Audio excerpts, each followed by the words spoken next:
Good morning to everybody. Today we will discuss about the in our second year zoology unit 4B immune system. Generally this topic is related to our natural behavior. Nowadays we are facing a large problem, that is the corona COVID-19, which is commonly known as the COVID-19. This disease is related with our immune system. Let us see a brief introduction about our immune system. Generally, immune system means it is also known as the 24-bar bodyguard system. This bodyguard system or immune system, the name immune system was coined by the great scientist who was known as the Edward Jenner. Edward Jenner. He was also known as the father of the immunology. Let us see a brief introduction. What is meant by immunity and immune system? Every day we are exposing to the number of antigens. Antigens means it means maybe bacteria or virus or fungus or any type of antigens. But all those antigens, they do not cause any harm to our body. But some of the antigens will cause the disease to our body. So, while those most of the antigens, they do not cause any harm to the body, and some of the antigens which causes the disease means the body of the individual, it shows some ability to fight against the diseases which is known as the immunity. Means every human being, every organism has some immunity. The overall ability of the individual to fight against the diseases is known as the immunity. The cells and the organs and organ systems which fight against the antigens is known as the immune system. So, this immune system will always protect the body and also fight with the antigens, and they do not cause any diseases to the organisms. So this immunity can be classified into two types. One is the innate immunity and acquired immunity. Innate immunity means the immunity which is gained by an organism along with the birth is known as the innate immunity. Acquired immunity means it is acquired throughout the life of the organism, is known as the acquired immunity. ఈ రోజున immune system అనేటటువంటి topic ని zoology second year లో మనం చూస్తున్నామండి. Unit 4B ఉందండి. ఈ topic ని గమనించినట్లయితే ఇప్పుడు ప్రస్తుతం మనం ఉన్నటువంటి పరిస్థితులకు చాలా దగ్గరగా ఉన్నటువంటి టాపిక్. కరోనా టైము, COVID-19 అని మనం అందరం ఆన్లైన్ క్లాసుల్లో ఉన్నాము. ఈ టాపిక్ గురించి మాట్లాడుకోవడానికి మనం చెప్పుకోబోయే టాపిక్ ఉపయోగపడుతూ ఉంటుంది. అసలు ఇమ్యూనిటీ లేదా వ్యాధి నిరోధక వ్యవస్థ, వ్యాధి నిరోధక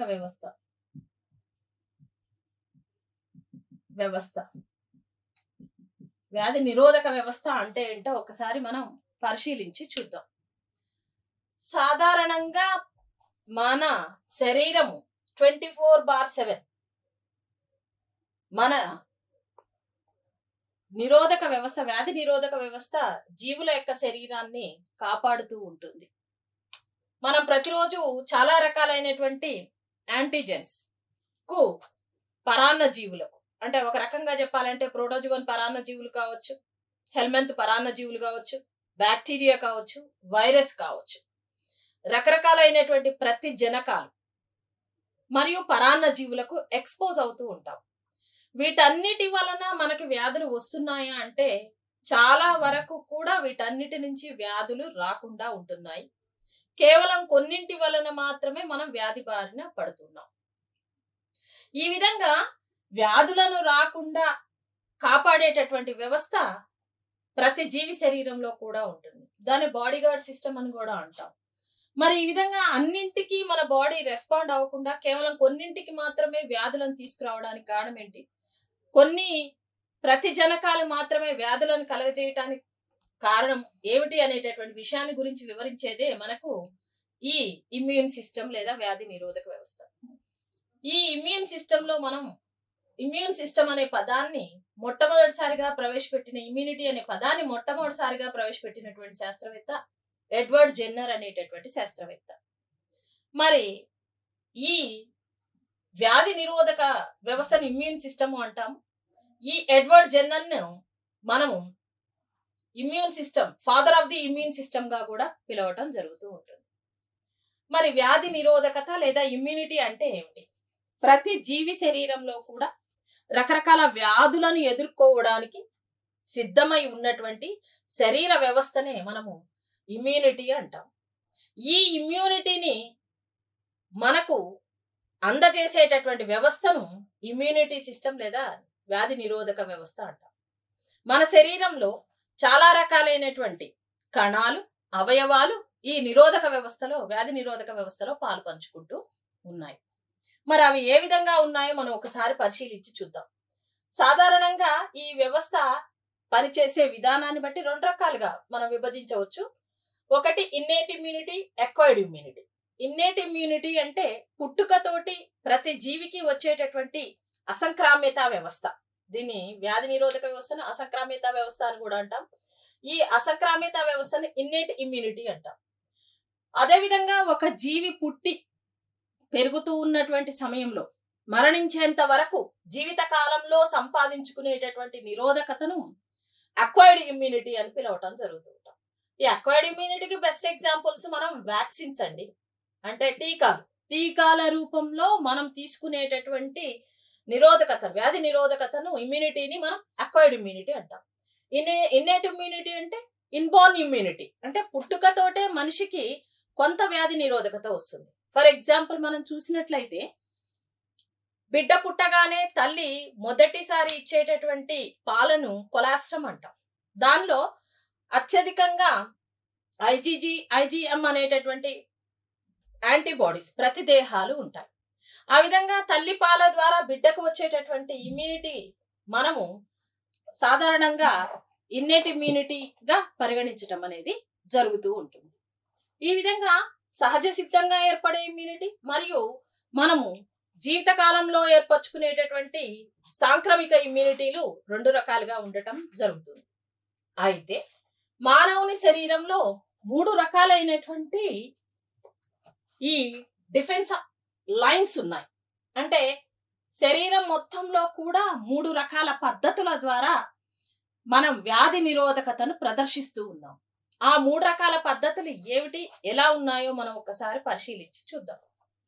Here, let us see the continuation of our topic. As we know that the overall ability of an individual to fight against the diseases causing the organisms is known as the immunity. The cells and body parts and some of the organs which helps in the immunity is known as constitutes the immune system. Generally, the immune system has been classified into 3 lines. It has 3 lines. 3-line defense mechanism is shown by the human body. The first one is known as the first line defense. Second one is known as the second line of defense. Third one is known as the third line of defense. Let us see the one by one. What is meant by first line of defense? First line of defense means the best example for the first line of defense is the skin. As we know that the overall human body is covered by the thin skin. This skin acts as a physiological barrier which prevents the passage of some of the foreign particles and also some of the antigens into the body. So it acts as a physiological barrier to prevent the entry of some of the pathogens into the body. By this process, the skin is known as it is considered as the first line of defense. It prevents the pathogens. So, at the same time, in addition to the skin, let us see the second example for the first line of defense, that is the lysozyme. Here, this is the one type of lysozyme is the one type of antibacterial secretion which is present in the sweat. Here, the human body has number of sweat pores which secretes the continuously sweat. In this sweat, we can see the one type of lysozyme substance. This lysozyme substance is known as the antibacterial substance. It attacks some of the germs and it prevents the entry of the pathogens and some of the germs into the body. By this process, the lysozyme is known as the first line of defense. Next, in addition to the lysozyme, next one, sebum. Sebum is also one type of secretion which is secreted by the sebaceous glands of the skin. It has low pH. The low pH of the sebum is also helps in the defense mechanism, which fights with some of the microorganisms and prevents the passage of these microorganisms into the body. Next one, in addition to the lysozyme and sebum, mucus. Here, as we know that one, mucus is the one type of substance which is secreted which is present in the salivary glands, saliva, and also some of the mucus is secreted by the gut region. In the gut region, number of digestive glands are present. Those digestive glands will secrete the mucus substance. In addition to the mucus of the gut, in the saliva, the human being has three types of salivary glands: parotid glands, sublingual and submaxillary glands. Those three types of salivary glands can secrete the saliva. The major amount of the saliva is occupied by the mucus only. This mucus has some lysozyme enzymes and antibacterial substances. The lysozyme substance of the gut region and salivary glands also helps in the defense mechanism. Most of the lysozymes in the saliva will kill the bacteria like pathogens when we are consuming the food material. So this is also known as the mucus of the gut and salivary glands, also known as also a part of the first line of defense. Next one, epithelial layers. The epithelial layers which covers some of the body parts, all the body parts, also produces some of the antimicrobial proteins. These antimicrobial proteins also will prevent the passage of the pathogens into the body and also eradicate some of the antigens which are entering into the body. Well, like our peritoneal layers and some of the cranial layers of the meninges of the brain also is known as the epithelial layer, will also kills the microorganisms. Next one, mucus of the bronchioles and bronchi. Here, the mucus, as we know that one, in our respiratory tract, one windpipe is present. This windpipe is divided into two trachea, which is finally divided into small branches which are known as the bronchioles. Finally, these bronchioles ends with some of the alveoli. These are the alveoli. Okay, these are the bronchioles.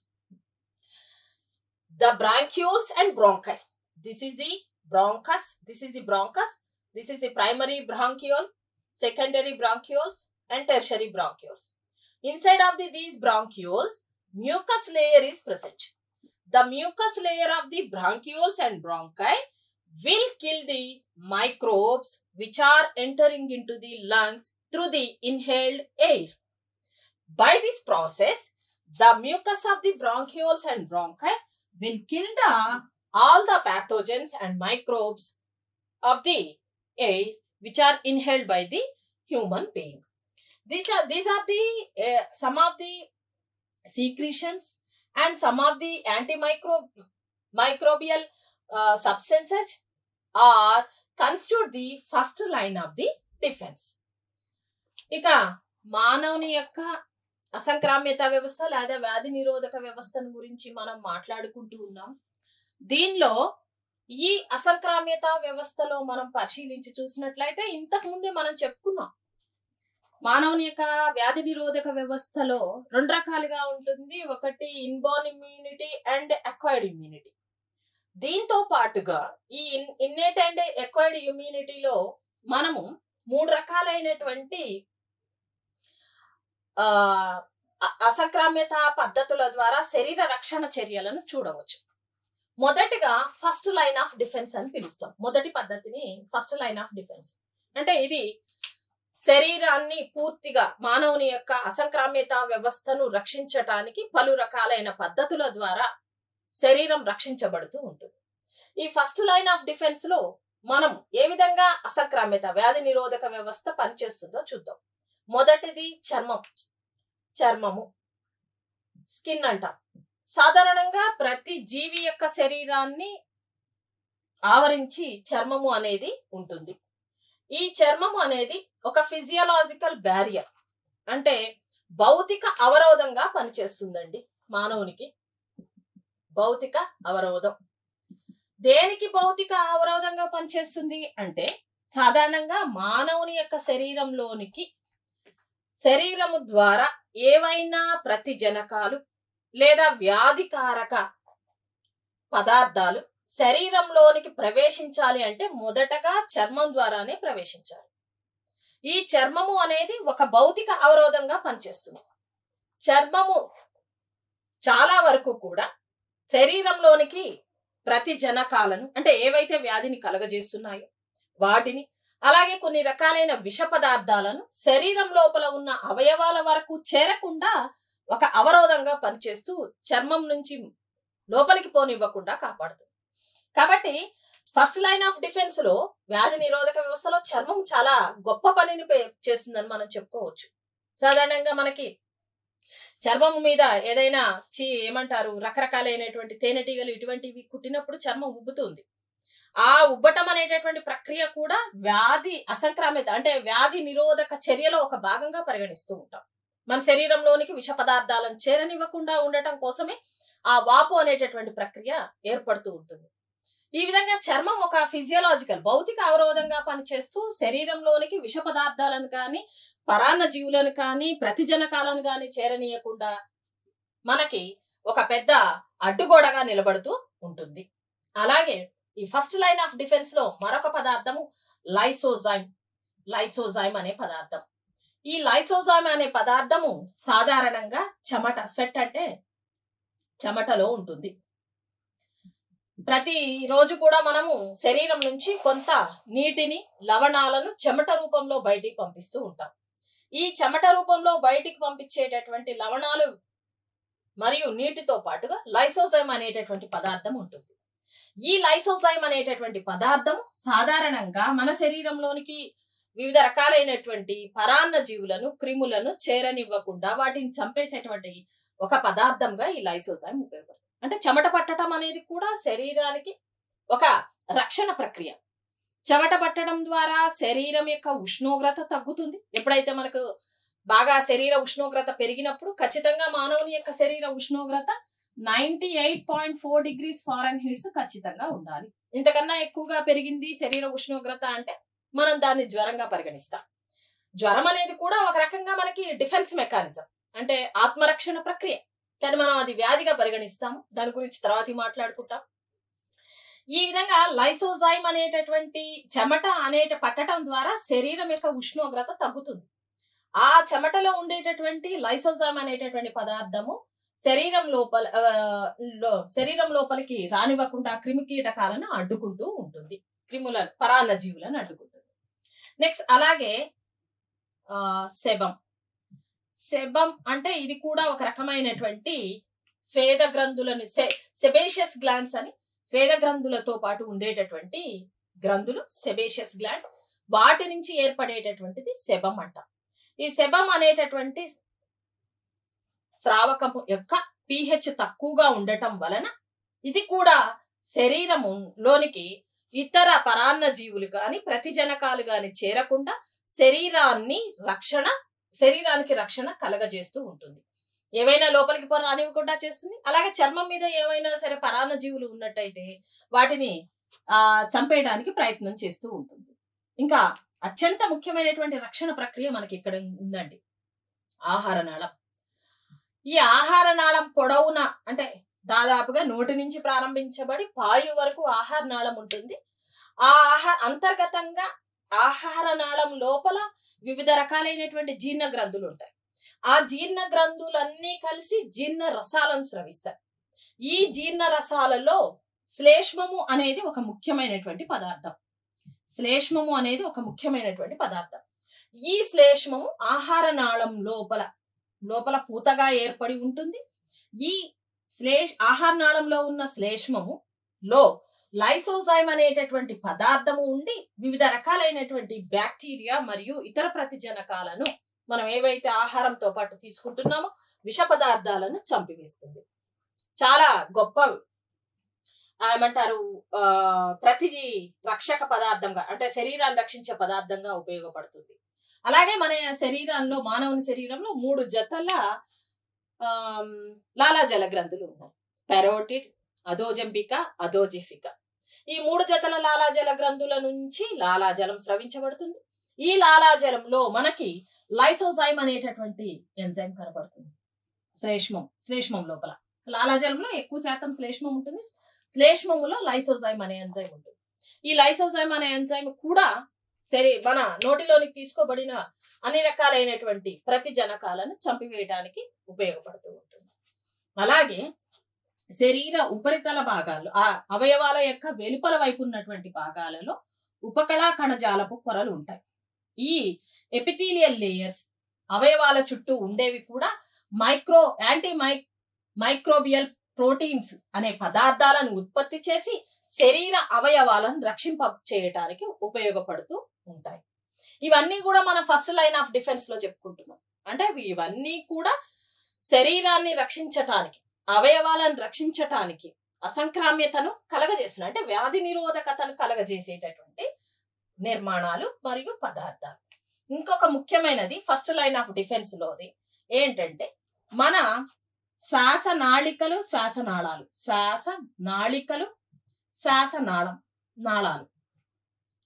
శ్వాసనాళాలు, శ్వాసనాళికలో ఉండే శ్లేష్మం.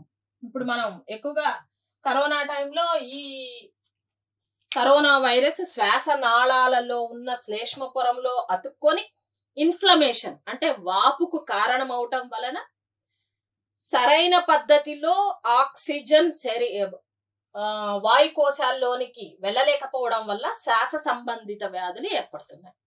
ఈ virus ఇక్కడ మనం ఇప్పుడు చెప్పుకుంటున్నటువంటి శ్వాసనాళాలు, నాళికల్లో ఉన్న mucus పొరలో ఇరుక్కొని శ్వాసనాళాలు, నాళికల లోపల ఏం చేస్తుంది?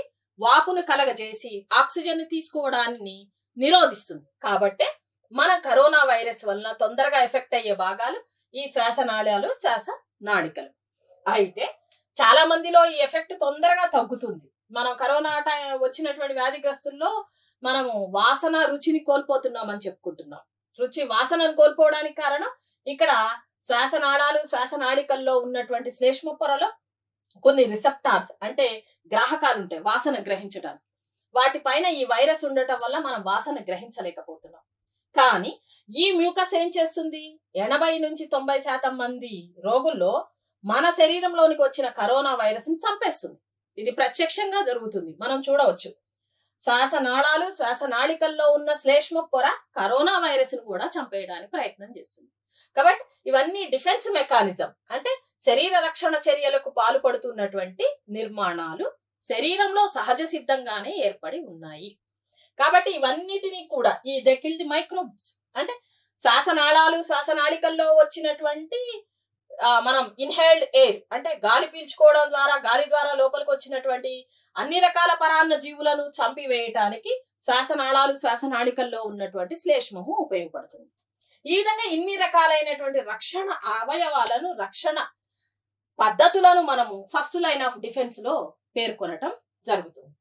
Let us see the continuation of our topic. Second line of defense.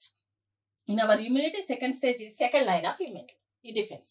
Here, if you see the second line of defense, here the natural killer cells, high temperature of the body, inflammatory responses are the parts of the second line of defense.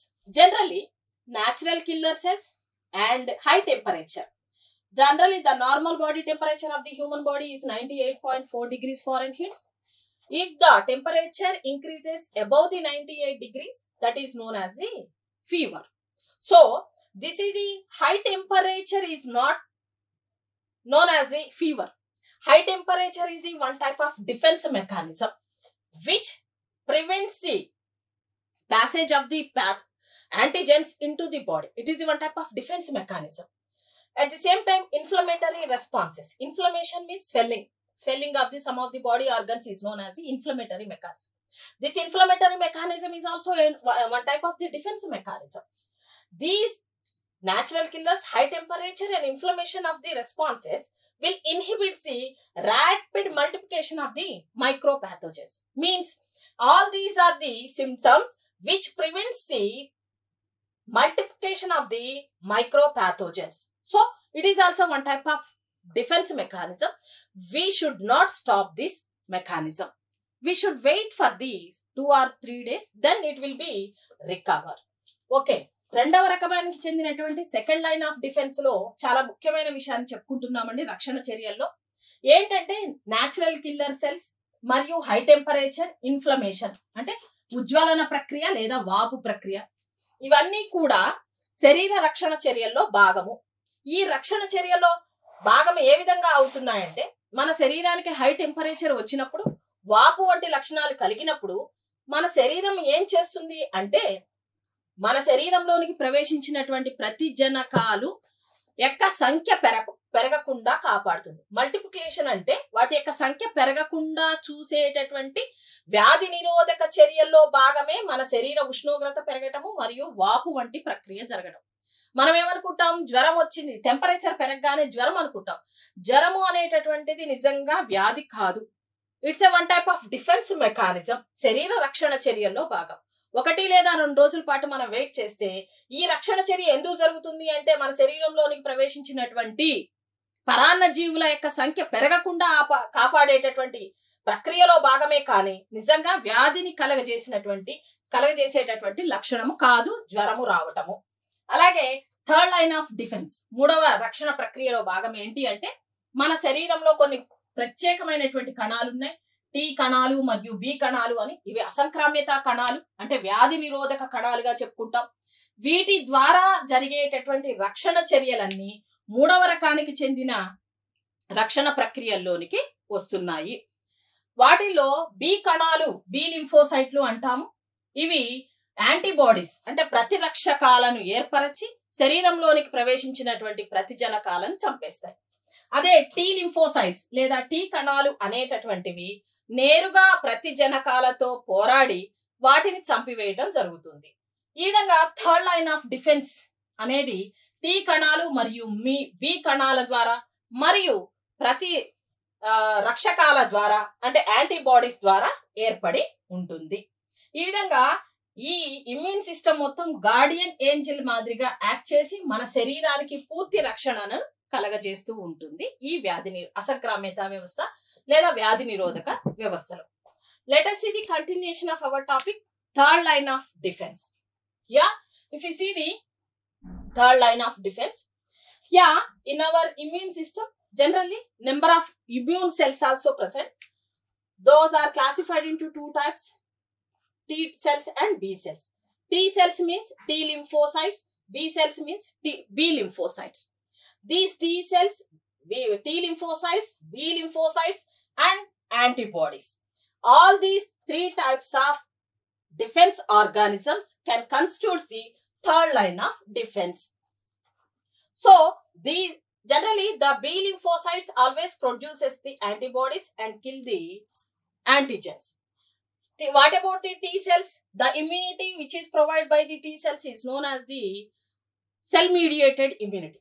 Means it directly attacks the antigens and kills the antigens. So, all these first line of defense and second line of defense and third line of defense will act as a guardian angel and provides the body like a bodyguard system to the human beings. Here, this is about a small introduction about our immune system.